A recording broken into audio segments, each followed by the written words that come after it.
My people, what I want to tell you today is one of the most painful and shocking stories coming out of Nigeria's fight against terrorism. It is the untold story of how Brigadier General M, a commander known for his bravery, discipline, and determination, was ambushed, captured, and later executed by ISWAP. And before we enter this matter well, please, I beg you, like this video right now and subscribe, because what you're about to hear will open your eyes to the real problems inside our security system. Brigadier General M was not just any officer. He was the commander of the 25 Task Force Brigade in Damboa, Borno State, one of the deadliest front lines in Nigeria's war against ISWAP and Boko Haram. According to reports from multiple military insiders, General Uba's unit had carried out several successful attacks on ISWAP positions in the days leading up to the incident.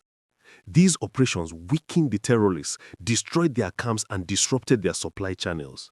So, automatically, ISWAP marked him as a major threat, a high-value target. And my people, if you know how these terrorists operate, you will understand that once they mark you like that, they can follow you for weeks. They study your movement, your routine, the roads you use, the type of escort you get. And once they see an opening, they strike. Please like this video and subscribe as we go deeper into the story.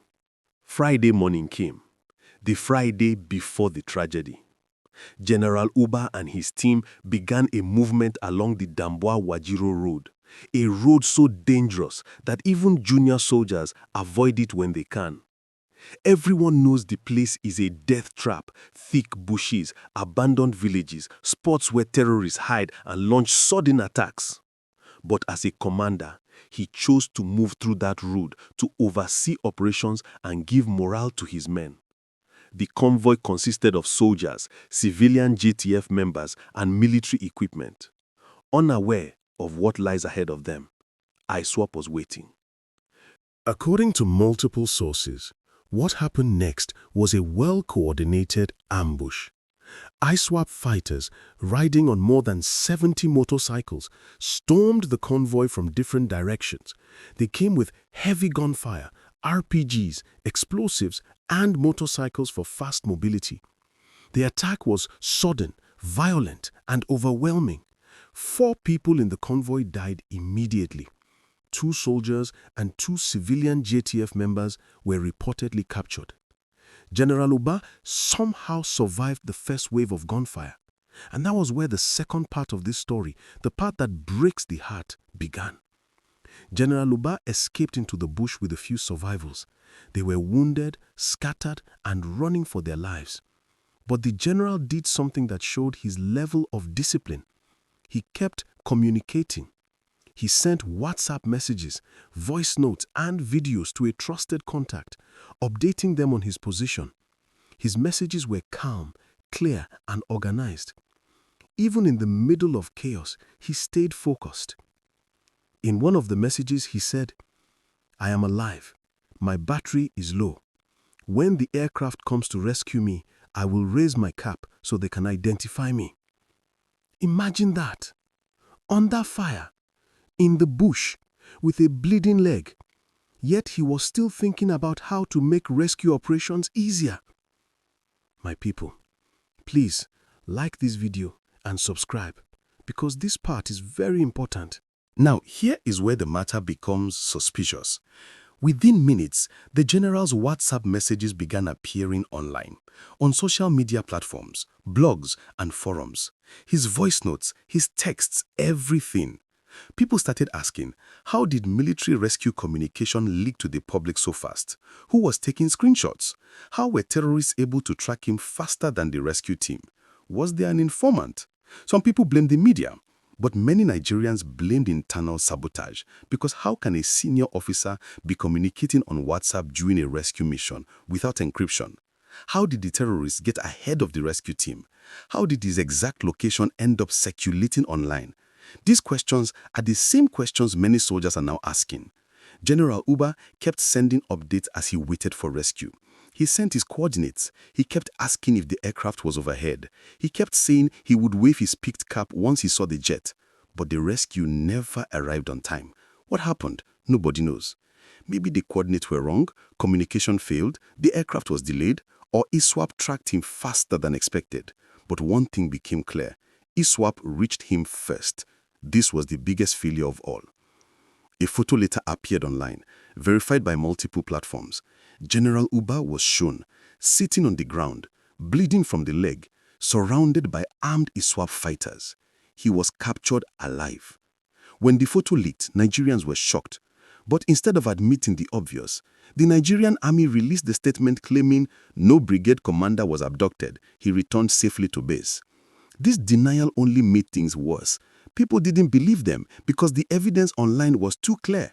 A few hours later, ISWAP released their own statement and a video claiming they captured, interrogated, and executed General Uba. International media houses like Reuters and AP carried the news. At that point, everybody knew the situation was far more serious than the Nigerian army initially admitted. But why did they deny it? Was it to protect morale? Was it to hide internal sabotage? Was it because they were still hoping to rescue him? We may never know. From everything gathered, these are the most likely reasons. 1. He was a major target. His recent victories made him a prime figure ISWAP wanted revenge against. 2. The ambush was planned with powerful intelligence. Some insiders believe there was an information leak.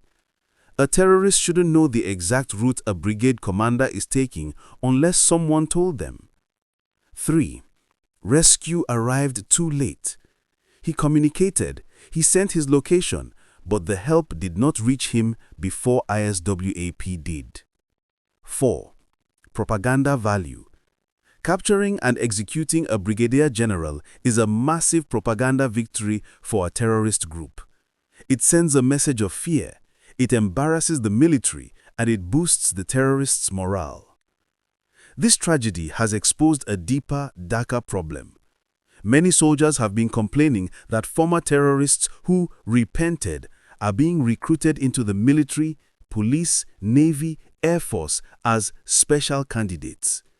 Imagine arresting a terrorist today and 6 months later he is wearing uniform and carrying gun beside you. How can you trust him? How can he watch your back? Some soldiers even claim these so-called repentant fighters leak information to their former commanders. They reveal troop movements, they expose plans, they expose locations, and they help terrorists set ambushes. My people, how can a nation fight a war like this? Please like this video and subscribe because this next part is the core of everything. We call ourselves a sovereign nation. We claim we don't want foreign help. But can a sovereign nation allow terrorists to occupy forests, bandits to control highways, kidnappers to operate freely, terrorists to infiltrate security agencies? Every day, people are kidnapped. Every week, students are abducted. Every month, soldiers die in ambushes. And instead of fixing internal sabotage, we keep reintegrating people who are still loyal to the same terrorist commanders they once served.